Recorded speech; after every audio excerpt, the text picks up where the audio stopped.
నమస్కారం అండి. నా పేరు లక్ష్మి అండి. శ్రీ పోతులూరి వీరబ్రహ్మేంద్ర స్వామి జీవిత చరిత్ర కాలజ్ఞాన సహితం నిత్యపారాయణ గ్రంథము మనం ప్రతిరోజు కూడా ఒక అధ్యాయం చొప్పున చదువుకుంటున్నాం కదండి. మొత్తం 13 అధ్యాయాలు ఉన్నాయండి. అయితే నేను ఒక్కొక్క వీడియో చొప్పున 1, 2, 3, 4, 5, 6, 7 అలా వీడియోలు ఒక్కొక్కటిగా అప్లోడ్ చేస్తూ వస్తున్నానండి. అలానే ఈరోజు మనం 8వ అధ్యాయం చదువుకుందామండి.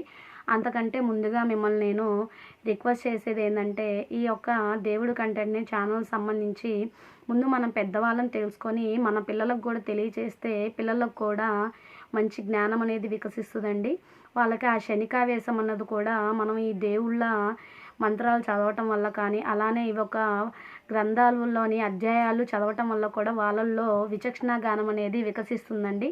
కాబట్టి పిల్లల్ని కూడా మనం మంచి జ్ఞానవంతమైన పిల్లలుగా తీర్చిదిద్దుకుందామండి. అందుకని చెప్పి మీరందరూ కూడా నా ఛానల్ని లైక్ చేసి సబ్స్క్రైబ్ చేసి అమూల్యమైన కామెంట్ను పెడతారని, అలానే మీకేమన్నా ఇంకా మంచి వీడియోలు ఏమన్నా కావాలన్నా నాకు కామెంట్ చేస్తే మీకు కావాల్సిన వీడియోస్ నేను ఒక నోట్స్లో నోట్ చేసుకొని నేను మీకు అవి నాకు ఖాళీగా ఉన్న సమయంలో మీరు అడిగినవి నేను అప్లోడ్ చేయగలుగుతానండి. కాబట్టి ప్రతి ఒక్కరు కూడా ఈ దేవుడి నామాన్ని కామెంట్ చేస్తారని, లైక్ చేస్తారని, నా యొక్క ఛానల్ని షేర్ చేస్తారని, సబ్స్క్రైబ్ చేసుకుంటారని కోరుకుంటున్నానండి. అలానే మీకు దేవుళ్ళకి సంబంధించింది ఏమైనా కంటెంట్ కావాలన్నా కూడా మీరు నాకు కామెంట్ చేస్తే అవి కూడా నేను అప్లోడ్ చేస్తానండి. ఈరోజు మనం వచ్చేసి శ్రీ పోతులూరి వీరబ్రహ్మేంద్ర స్వామి జీవిత చరిత్ర మనం వచ్చేసి 9వ అధ్యాయము 8వ అధ్యాయం అండి. 8వ అధ్యాయం చదువుకోవాలి చూడండి.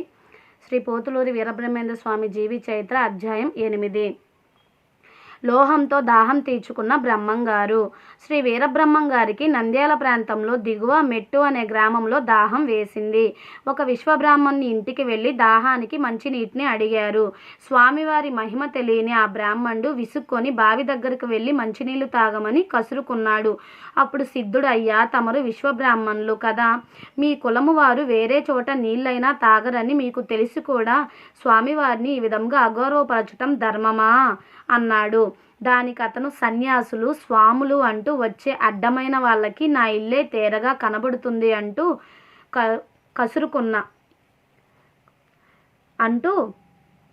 కనబడుతుందంటూ కరుగుచున్న లోహమున్న మోసనెత్తి పట్టకారుతో అందించి, తమ గురువు చాలా మహత్తు గలవారిలాగా ఉన్నారు కనుక ఈ వేడి లోహాన్ని తాగి దాహం తీర్చుకోమన్ను అని వెటకారం చేశాడా విశ్వబ్రాహ్మణుడు. స్వామివారు మందహాసం చేసి పట్టకారుతో మూసను అందుకొని, నాయన, నువ్వు కోరినట్లే నీ ఇష్టప్రకారంగా ఈ లోహంతోనే దాహం తీర్చుకుంటాము అంటూ ఆ కరిగిన వేడి లోహమును గడగడా త్రాగారు. అది చూచిన విశ్వబ్రాహ్మణుడు గడగడా వణుకుతూ స్వామివారి కాళ్ళపై పడ్డాడు. స్వామివారు అతన్ని లేవదీసి, నాయన, మా మహత్తును మమ్మల్ని తెలుసుకోవాలని ప్రయత్నించేవారంటే మాకు చాలా ఇష్టం అని ఆ విశ్వబ్రాహ్మణుడికి అభయం ఇచ్చి ఆశీర్వదించారు. నంద్యాల విశ్వబ్రాహ్మణుల పరీక్ష. అనంతరం శ్రీ వీరబ్రహ్మేంద్ర స్వామివారు తమ సంచారంలో భాగంగా నంద్యాలకు చేరుకున్నారు. కానీ పట్టణంలోని విశ్వబ్రాహ్మణులెవరూ కూడా స్వామివారి సముఖమునకు రాలేదు. వారి దృష్టిలో శ్రీ వీరబ్రహ్మేంద్ర స్వామి పొట్ట నింపుకోవడానికి డాంబిక వేషములు ధరించి మాయమాటలతో మనుష్యులను మోసగిస్తున్న కపట స్వామి కనుక వారెవ్వరూ స్వామివారికి భోజన వసతులను సమకూర్చలేదు. స్వామివారు వారికి జ్ఞానోదయాన్ని కలిగించాలని స్వయంగా వారి వద్దకు వెళ్ళి, నాయనలారా, పొట్టకూటి కోసం తిరిగే నాలాంటి పేద సన్యాసిపై ఇంత కాఠిన్యాన్ని చూపడం మీ వంటి విఘ్నులకు ధర్మమా? తినడానికి పట్టెడు అన్నమైనా పెట్టకపోవడం మీ వంటి శ్రీమంతులకు తగదు అని ఎంతో దీనంగా వారిని అర్థించారు. అంత ఆకలిగా ఉన్నారా? ఎంత తింటారో చెప్పండి, వండి వార్పిస్తామని ఆ బ్రాహ్మణులు ఎద్దేవా చేశారు. మీరు ఎంత వడ్డిస్తే అంత తింటాం, మీకెంత శక్తి ఉంటే అంత తయారు చేయించండి, మా ఆకలి తీర్చండి అని వీరబ్రహ్మంగారు చెప్పారు.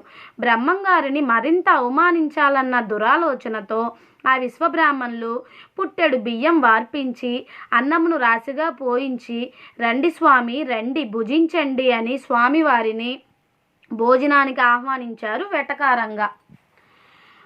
పుట్టెడు బియ్యపుటన్నం భుజించిన సిద్ధయ్య. స్వామివారు సిద్ధయ్యను పిలిచి, సిద్ధ, ఈ అన్నరాశిని నీవు క్షణంలో భుజించగలవా అని అడిగారు. సిద్ధయ్యతో భక్తితో నమస్కరించి గురుదేవులు కటాక్షం ఉంటే ఈ రాశి నాకే మాత్రం తమ ఆజ్ఞ అన్నాడు సిద్ధుడు. అయితే భుజించమని ఆజ్ఞాపించారు స్వామి. సిద్ధుడు గురుపాదాలకు నమస్కరించి రాశి ముందు కూర్చున్నాడు.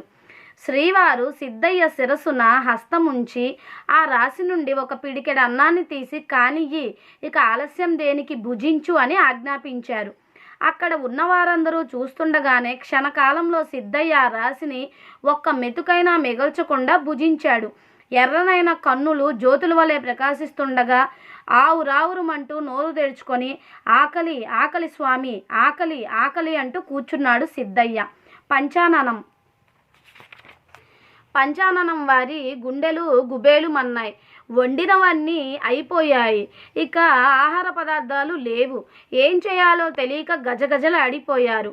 అప్పుడు విశ్వబ్రాహ్మణులంతా ఒకటై వచ్చి స్వామివారి ముందు చేతులు జోడించి, స్వామి, మా తప్పు మన్నించి మమ్మల్ని రక్షించండి అని ప్రార్థించారు.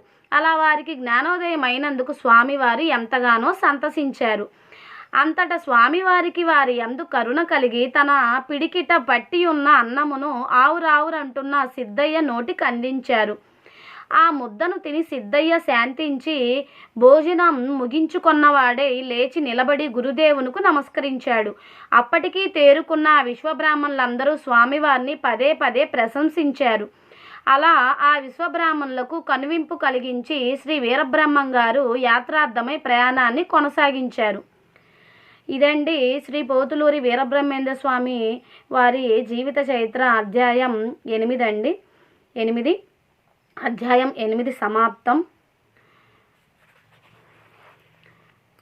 ప్రతిరోజు కూడా నేను శ్రీ పోతులూరి వీరబ్రహ్మేంద్ర స్వామి జీవిత చరిత్రని నేను నిత్యపారాయణ గ్రంథం అప్లోడ్ చేస్తానండి. ప్రతి ఒక్కరు కూడా ఈ యొక్క గ్రంథాన్ని చదివి మనకి కాలజ్ఞానాన్ని రాసిన బ్రహ్మంగారి జీవిత చరిత్రను ప్రతి ఒక్కరు కూడా తెలుసుకుంటారని మనస్ఫూర్తిగా కోరుకుంటూ శ్రీ పోతులూరి వీరబ్రహ్మేంద్ర స్వామికి జై.